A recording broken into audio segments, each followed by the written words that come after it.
Hey everyone, today I will be creating 24 cards using Modascrap pattern paper and the February 2021 SheetLoad of Card template. Now it's unusual that I don't have a new sketch at the beginning of the month, but what we're doing this month is a little bit different than usual. So Alicia from Call Me Crafty and the 10 creative team members have all picked one of our favourite sketches from the past to feature. There is a playlist below where you can watch all 11 of our videos, and you'll also find a link to where Alicia will explain what happens when sketches go into the vault. As I mentioned earlier, the pattern paper I'm using today is a brand named Modascrap. They are from Italy, I believe, and I got these from scrapbook.com. Unfortunately, at the time of recording this pattern paper is out of stock, but there is another one that I highly recommend that I'll put a link below, and I have another video upcoming that will share that down the track. Alright, these pattern papers are absolutely gorgeous, very much greens and pinks, and because of the tones of the pattern paper, they all match beautifully together. What I'm doing here is I'm sorting through the papers and I'm trying to work out which ones are a little bit monotone with like a smaller image or a smaller graphic in the background versus the busier pattern papers that if I cut them down, I need to be careful the sizes of the paper that I'm cutting so that you don't lose the intent of the picture. There was also a few that just were not really appropriate for the style of cards that I was making today. For example, there was quite a few with love hearts, some with mobile phones or cell phones with hearts on them, and so I just pulled out all the ones I didn't want to use and put them aside. Once I've now selected the papers that I'm going to use, I'm running through this 6 by 12 inch paper. It's a very unusual size, but I very much love it. So right here I'm actually cutting down 3 backing panels for cards out of one piece of paper. So I'm chopping them down to 5 1/4 by 4 inches. So when I went through and looked at the designs, I really picked something that would look perfect for a vertical card layout today. So I did not want any of them to be horizontal or landscape cards. So it was really important that I made the right choices for the backing panel piece versus the layer that's going to go on top. Here I'm cutting down the second piece that's going to be featured on top of the card. And again, this 12 by 6 size works absolutely beautifully for this because I'm cutting these down to 4 inches by 3 inches, which means I get 6 from each of these pieces of paper. The way I've done it today is I've actually layered up 2 pieces of paper at once. So you can see I've got the gorgeous birds and then I've got those gorgeous flowers or leaf patterns, and I've done them all in one go. Because I like to layer pattern papers and have a really nice white border, I have chosen to do the rounding of the edges on not only the pattern paper but on the white matting layer per the original sketch.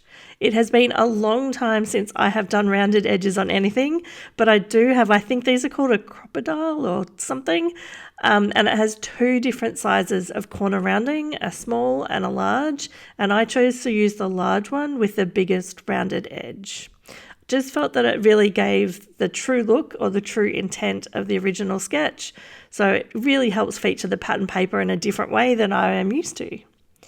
So here I'm running through and I'm just adding these in sort of groups of 3 or 4. You can actually punch quite a few at once, and I'm just running them through and doing 2 of those corners.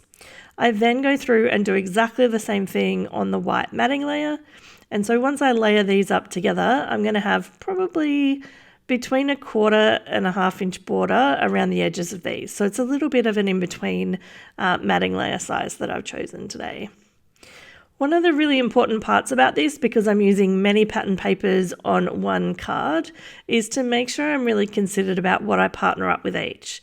So I gave you a very brief look just then, but in reality, I actually did spend quite a bit of time moving around the different pattern papers to make sure they line up really nicely, and each of the cards is balanced with some of the green, some of the pink, and then some of the black and white papers. One of the things that's quite unusual about this card sketch is it does have 2 different pieces of pattern paper meet together with no overlap, layer or separation. And so the way that I achieved this and made sure that the papers lined up really nicely is I cut them in 2 pieces with the 2 pieces that I was going to switch on top of each other. I don't know if that makes sense. So you can see here that we've got the coloured raindrops on the right hand side, and when I cut that in half, I made sure that I had the birds below it, which means I basically swapped the top and the bottom to make a pair. And what that meant is every single time that I matched these together, they all lined up perfectly. There was nothing that was a different size or didn't match. It just took a little bit of planning, and I had to be a little bit careful when I was going through. So I chose to do these in groups of 6, and it worked out beautifully given I did 24 cards today. Now I'm showing this step here, which probably seems a bit strange because all I'm doing is gluing one layer on top of the other. But I chose to make sure that it was hanging off the edge when I loaded it on, and so that I had the right size border that I wanted on the opposite side. And then I was able to just grab my trimmer and then cut this down and know that I had a really nice smooth cut. This is really important as well because you have those 2 pieces of paper that don't have anything like other than they meet together on the backing panel. Maybe I was a little bit paranoid about how it was going to look. It turned out great in the end, but this is one of my ways of, again, making sure there was no little messy edges. I made sure that it hung off the edge and then I trimmed it so it was a really nice clean cut down that left-hand side. If you're enjoying the video, it would be fantastic if you could hit the like button or consider subscribing. This is how YouTube knows to share my videos with more viewers. So thank you so much for that. All right, to ensure that I had something interesting on the front of each card, I decided to go and find some specialty papers that I had left from previous projects. So these ones here in the pink are quite unusual. I think I got these on clearance from our local stationery store. It's called Officeworks, but I think Office Depot and called different places around the world, I'm sure. But these were Shimmer place cards. So place cards that you might use at a wedding or some kind of event or a birthday party that you could print on. But they were absolutely gorgeous and they were on clearance and I loved the colour, and it turned out I found the perfect project to use them with, which is this one that I'm creating today. Now, what I'm using here is some banner dies. You can use any brand you like. These ones happen to be from Queen & Company as part of one of their packs of different shapes. I can't remember what they're called, but I will put a link below. Then I use the Birch Press Sugar Script die, which is absolutely, without a doubt, one of my favourites. And I use that in the coloured cardstock, in some black, and then in some white, so that I always had that white to offset either as the top layer or the bottom layer, so that I could finish off those dies as potential to decorate the cards today. I also dug out an older stamp set from My Favourite Things, or MFT stamps, and this is called Mod Birds. You might find it in clearance somewhere. They don't have it on their website anymore, and I did check scrapbook.com and had no luck. But it is absolutely gorgeous, and it is in a similar style to the pattern paper. So it worked out absolutely perfectly. So I created these little features that were 2.5 by 2 inches, the absolute perfect size to put one of the birds and then just a happy birthday sentiment underneath. The stamp set itself also comes with some sort of block pattern designs that you can do kind of a little messy over the top of the birds as well. So you don't colour the whole thing in, it just highlights different parts.